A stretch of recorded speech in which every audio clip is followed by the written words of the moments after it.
Shortier City Expats Club is a non-profit social organisation and our speakers are volunteers. The club as such assumes no responsibility or liability for the professional reputation of or the quality of services provided by the speaker today. A fellow novelist. Thank you.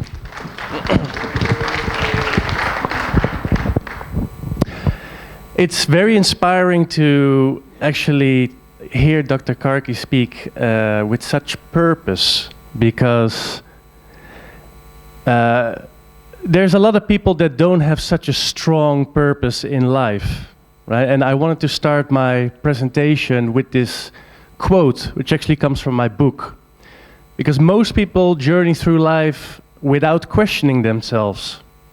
And a lot of people are fearful of embracing their true purpose. We usually down and go on. And this is very much linked to my own story, which I will talk to you about right now, and comes back in my book. Let's see if this works. Oh, okay.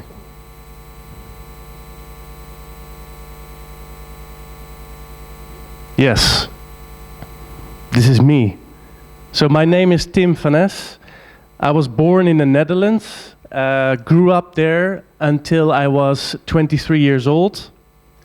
And there's two interesting things about me as a child, I would say. One is that I was always very interested in culture.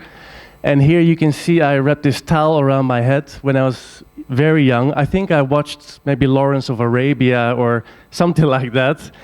I was also the kid who would very proudly come to my parents and tell them that I could count, from 1 to 10 in Moroccan. And also when I started to get interested in girls, they were always Indonesian or Suriname or something exotic. So a very strong interest in culture. And the second one would be that I always followed my heart with decision making. When I was 10 years old, I was in a school and I told my parents, it doesn't feel right. So even as a child, I said I wanted to change schools because I think there's another school where some of my friends go to and I think I belong there. And my parents agreed. When I was 14 years old, I had a friend Anwar from Pakistan, and I noticed that he got beaten at home. And I asked my parents if he could please live with us. And my parents accepted that. And I felt very strongly about that. So we took Anwar into our home for 6 to 9 months. And that was also one of the decisions that I took, and something that I followed with my heart. But things really changed because growing up, I wasn't really sure what I was going to become. I knew that I loved culture, I knew that I loved travel, but I didn't know what I was going to become and do with my life. And things changed significantly when I met this man. And this man is Late Biltaji. He's a Jordanian. And during one of my internships, when I was 20 years old in Amsterdam, I worked with him closely. And he told me all his stories about how he traveled every week to Saudi Arabia or Kuwait or Oman or Qatar and all these countries. And I thought, wow, like you can make a living doing that. That's so amazing. So that was very attractive to me. And after a while, he gave me this book, The Alchemist. And this book is about a boy, a shepherd, who sells his flock to travel the world and find his purpose. And he said to me, Tim, I think that you are Santiago, the boy in this book. So I read this book, and it's still one of my favorite books to date. And that really opened up things for me, from thinking about my career, what I wanted to do, and also started my journey actually in reading novels, which also brought me to eventually write my own. So during that internship and where I met Late Biltaji, I was also working on the side. As you can see here, there's a shop, Mario, and this is in Amsterdam, and this is a pharmacy and a chemist, and I worked here for many years to save up. And when I graduated from business school in Amsterdam, you know, many of my friends would buy a car or do something with their money, but I had a very clear plan, and that was to travel the world and see what was out there. So, if you go there, you can see the Dutch flag next to the UK, so that's where I started my travels. And then I went down to the United Arab Emirates, Oman, Bahrain, and Singapore, and then down to Indonesia, Australia, Fiji, all the way to the US, Los Angeles, Costa Rica, Miami, and then back home. So I traveled for 11 months. And of course, met a lot of people, and my parents thought he'll never come back home. But after 11 months, the money was gone. So I had to come home. And when I returned home, no job, out of money, not sure what to do next. My parents told me, Tim, you have 6 weeks to find a new home because we are retiring in Sri Lanka. So that was very, very shocking for me because you're hoping for some stability when you come back home, and I had 6 weeks to find a new home. So I did, and it wasn't very easy. I lived with 2 illegal immigrants in a very small house in Amsterdam, and I got a new job and started working, but I knew something was not right.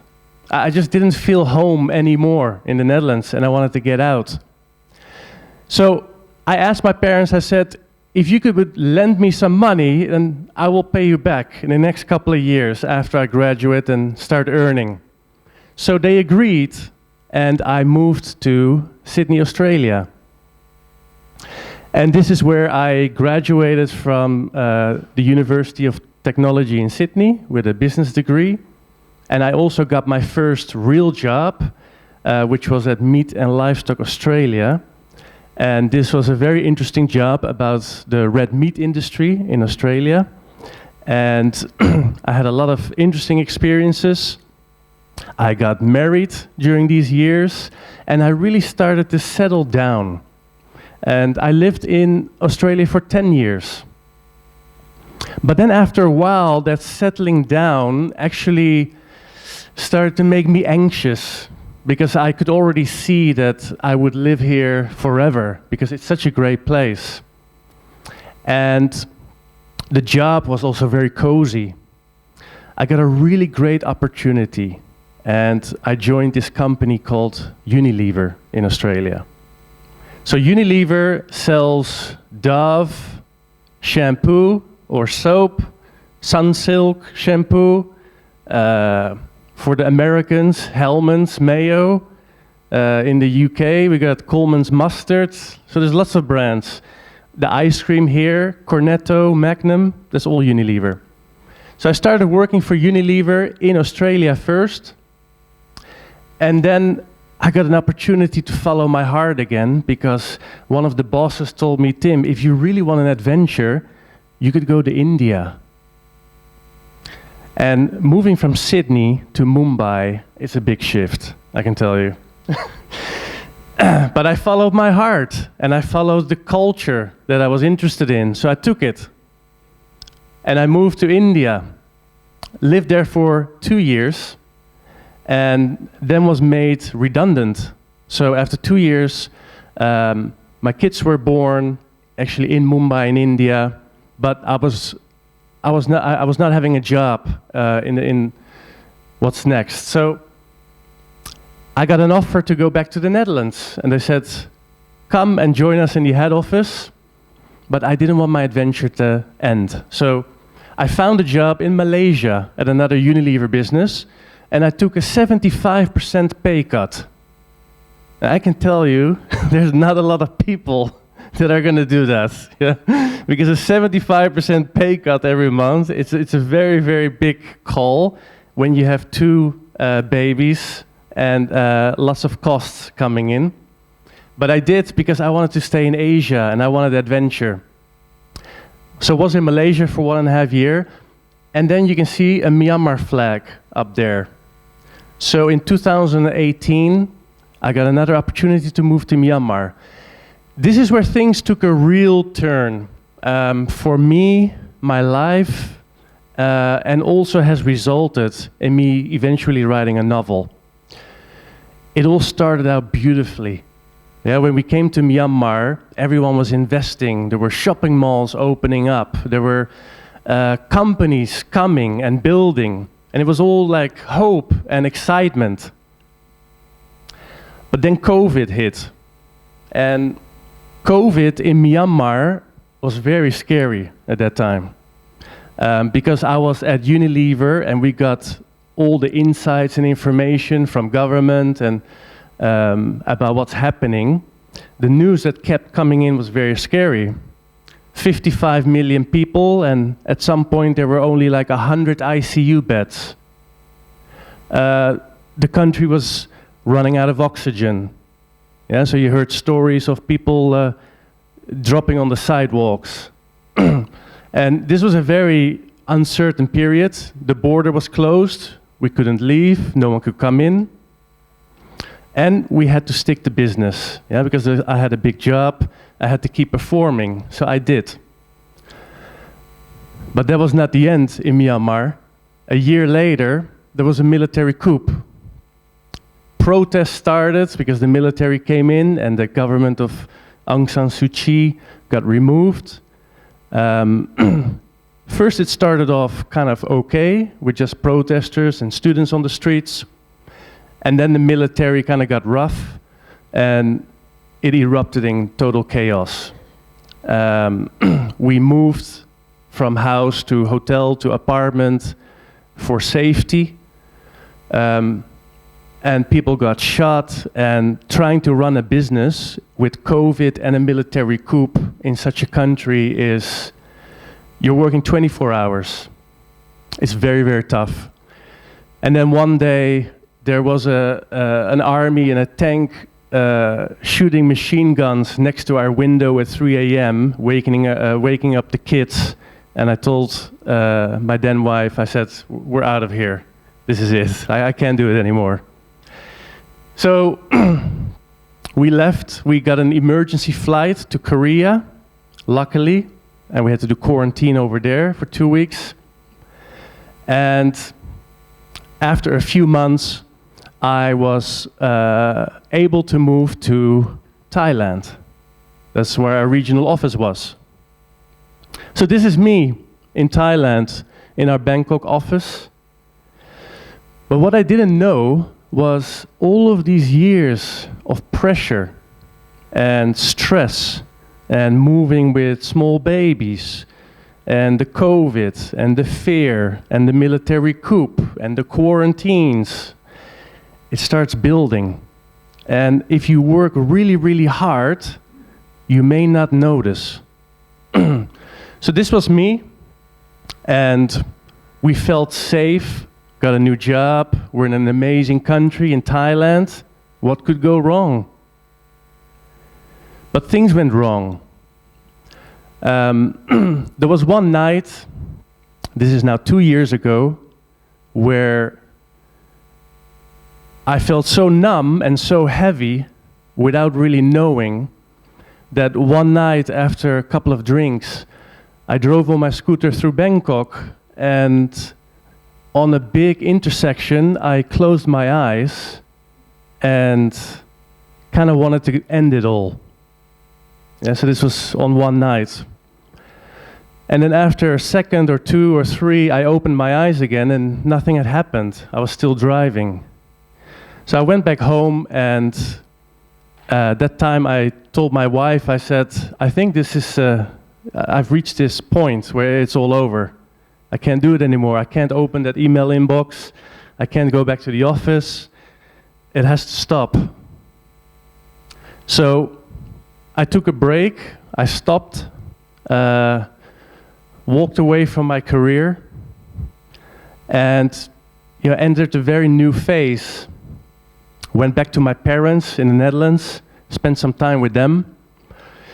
But it was very gray, not just in the Netherlands, but also in my head. And I didn't know what was next, because the career ended. I wasn't going to go back to the office. I did absolutely nothing for 15 to 20 years other than working on my career. I was in business, I was in marketing, I managed these consumer goods, like foods and ice cream and all these things. But that's what I did for such a long time. But then I remembered, and one day sitting in a cafe, actually here in Pattaya, and I opened my laptop, and I found a few pages that I had written when I was in Mumbai. And the few pages were written about my neighborhood. Things that I saw, things that I found interesting, and I had written about my neighborhood. And this is the view from my apartment that time. And these are my kids, Dean and Jordan. And on this square, everything was happening. You could actually sit on the couch. It's like watching a movie every day. So you have the rich, you have the poor, you have all religions. It's like the epicenter of the world, really. And that's how I started to get inspired, and that's how I started writing, by just looking around. And again, that interest of culture that really helped me to see things and identify things, and maybe things that other people wouldn't see. But then I started adding on new things to these few pages. I started working on a character. I started working on more things from my surroundings and things that I could remember. But then all this doubt started hitting me.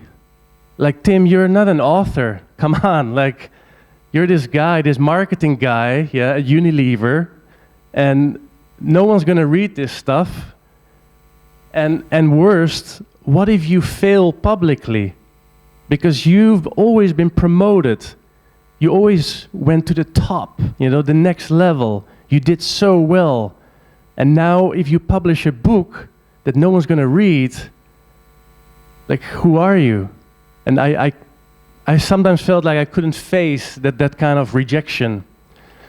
But I kept going, and I just kept writing. And I, at some stage, thought, look, this book is just for me. I need to write this book. So a lot of doubts, but I kept writing. And then this is the result. So this is actually that square, a photo. So in the heart of Mumbai, 3 neighbors find their lives touched forever by a humble tea seller. And it combines the stories of 4 characters. So on the left, it's about tea. A ChaiWallah is a tea seller in India, and ChaiWallahs are famous for having little chit-chats. It's where people gossip. It's where people have a moment in their day. It's where they have a break. It's where they catch up with colleagues or friends. So a ChaiWallah is like this very important social aspect of the culture in India and also surrounding countries. The second picture is, so the first picture is about a tea seller, the humble tea seller on the square that I showed you from my image. The second one is an apartment building, and this is a story about an executive who has always followed his father's wishes, and now that he's at this pinnacle of his career, he starts to doubt everything in his life. It sounds familiar, right, from what I just told you. So it's very much linked to my own story. And then the third is about an alcoholic man. And this is a man that I always saw walking around the square. He was a real troublemaker.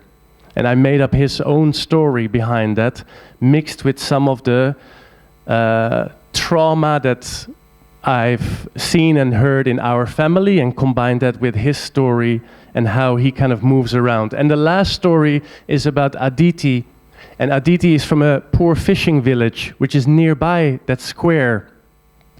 And in India, you have this caste system, and she's from a lower caste.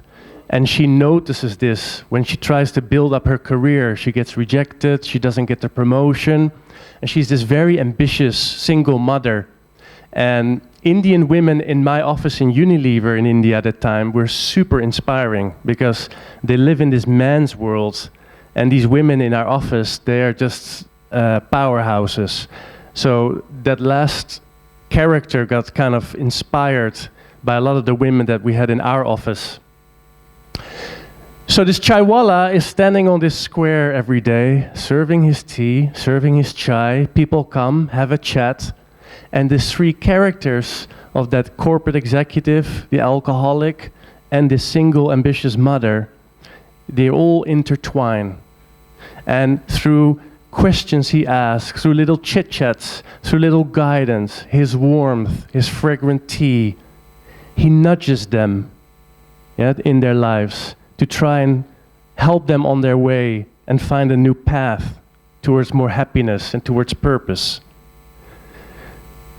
So that is what the novel is about, and it's very much linked to my story, and it's written on this, or it's about the square where I lived, so it's a very personal story.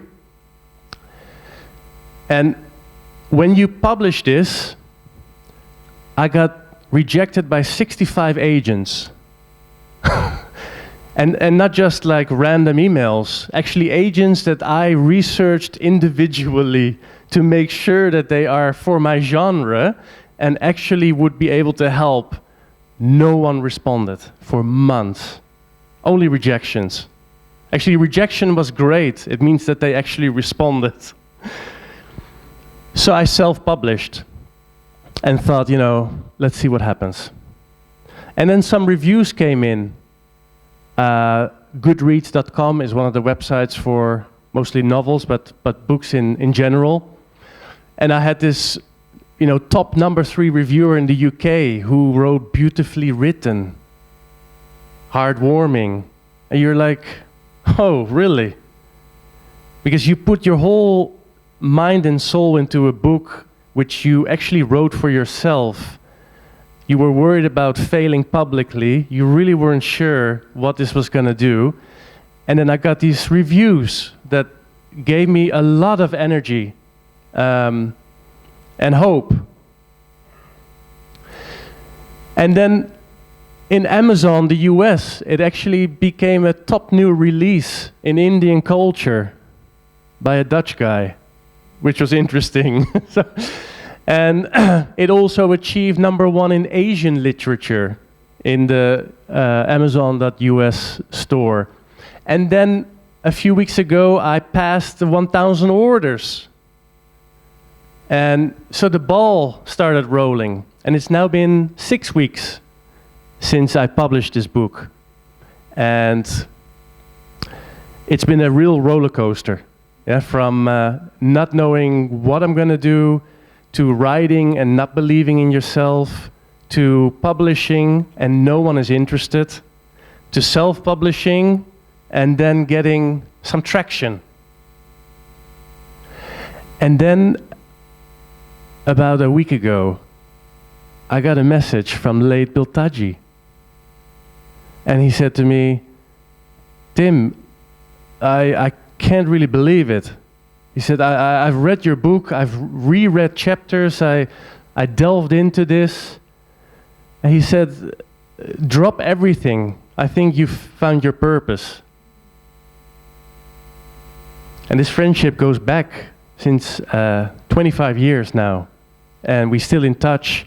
And for him to say that, hey, you are Santiago and the alchemist, and you should read this book, and I wanted to become like him. And then to get that message is unbelievable. So that really closed the loop kind of for me and actually told me like, this shouldn't be the last novel. You should write one more. So that's me with the same shirt. And yeah, I want to thank you for listening, and you can follow my journey. I actually have a really special offer today because I tried to use this new Thai printer and it's not quite perfect what they did, which means I got a major discount. And if you're interested in the book, you can get it today for 200 baht. And normally on Amazon it's 500 for paperback. But I hope you can get inspired. I hope you enjoy the story. And if you do, please leave a review on Amazon or goodreads.com, because that helps a lot for people that self-publish. Thank you. That's me.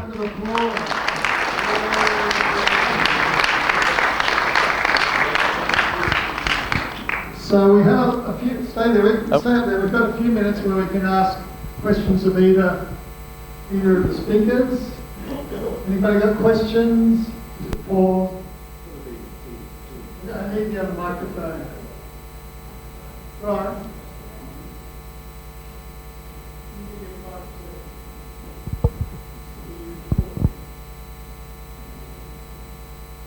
Are we on? Yeah. Okay. Yeah. Yeah, I was inspired by bees to get my my Harley Davidson 20 kilometers an hour, sounded like a bee. Now after your talk, I'm going to have to like put honey there as well. I don't have that now. Anyway, the main thing was I saw something in America. They were transporting something like 2.5 million bees in a truck. And it happened to crash, and majority of them escaped. But the interesting thing was that they called in the local beekeepers to help recapture all the bees back into the hives with the queens. Question is that possible to do? Would the bees know that's my queen and go back to the same hive? Okay, great question. Yes. What happened is you have to look onto different culture of bees. In U.S., I was been traveling in U.S. in many part of U.S. Like I also spent around 2 years of my time getting into pharmaceutical company. The bees that you are talking is a mellifera bees. It's a European bees. European bees can get into in any box and they are accepted. There's no big issue. You can keep the box so close and they can still make it. And if even they go into other box, they are still accepted.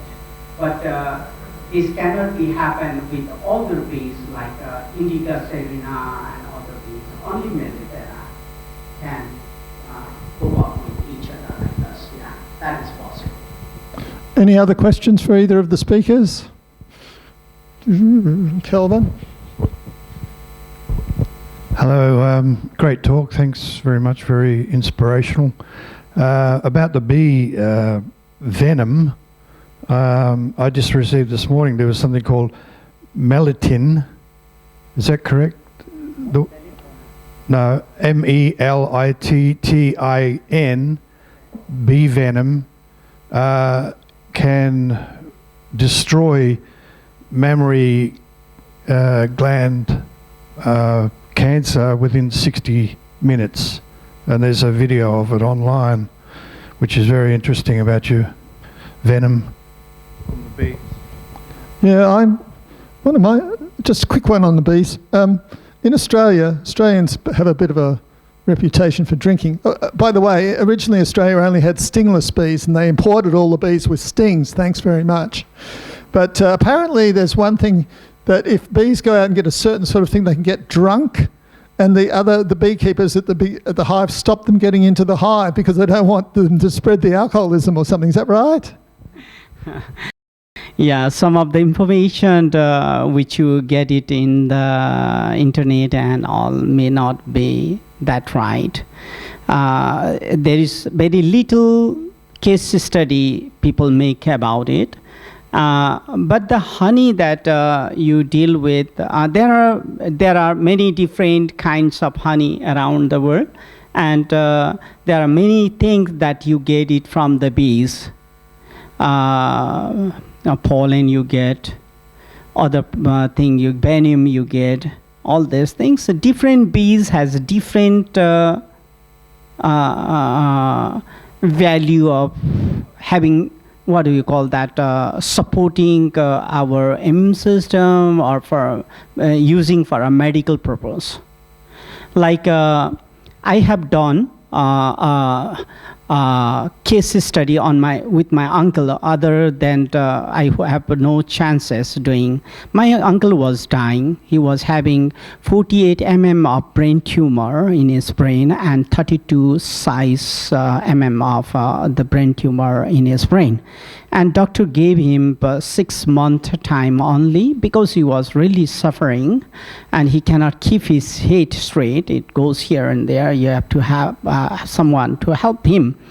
And I took an opportunity of putting my study on it. So I start with bee venom, giving twice a week. But on the ear, on the both ear of his body, like one time here, another time, two sting at a time, and this is how I did. And with the honey, not the